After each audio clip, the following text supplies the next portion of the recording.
রাঙ্গামাটি জেলার নংগুদু উপজেলার গাছাছড়া এলাকার ভাঙার রাস্তাটি দীর্ঘদিন ধরে অবহেলিত ছিল। তবে এলাকার কিছু যুবকের উদ্যোগে রাস্তাটি সংস্কার করা হয়েছে।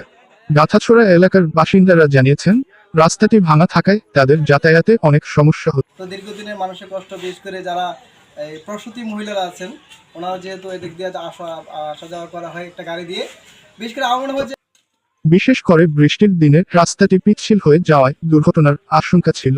এলাকার যুবকরা নিজেদের উদ্যোগে রাস্তাটি সংস্কার করার কাজ শুরু করে। এই রাস্তা কাজ যে আমরা আজকের অনেকদিন যাবত এটা ভুক্তভোগী হয়েছি আমরা, এতদিন পর আমরা এটা কাজ আজকে সমাপ্ত করতে পারছি। এটার জন্য সবার কাছে আমি কৃতজ্ঞ প্রকাশ করছি। তারা স্থানীয় কিছু যুবক ও মোমেন ফুড কর্নারের সহযোগিতায় ফুড কর্নারের উদ্যোগে এবং সদ্য বানোয়ার হোসেন, আমরা নাসির ভাই আছেন, স্বামী মানুষ হেল্প করছে আমাদের। রাস্তাটি সংস্কার সম্পন্ন করেন। গাছাছড়া এলাকার বাসিন্দারা যুবকদের এই উদ্যোগকে স্বাগত জানিয়েছেন। তারা আশা করছেন এলাকার অন্যান্য রাস্তাগুলোও সংস্কার করা হবে। এলাকার যুবকদের এই উদ্যোগকে আমরা সাধুবাদ জানাই। আমরা আশা করছি এলাকার অন্যান্য রাস্তাগুলোও সংস্কার করা হবে।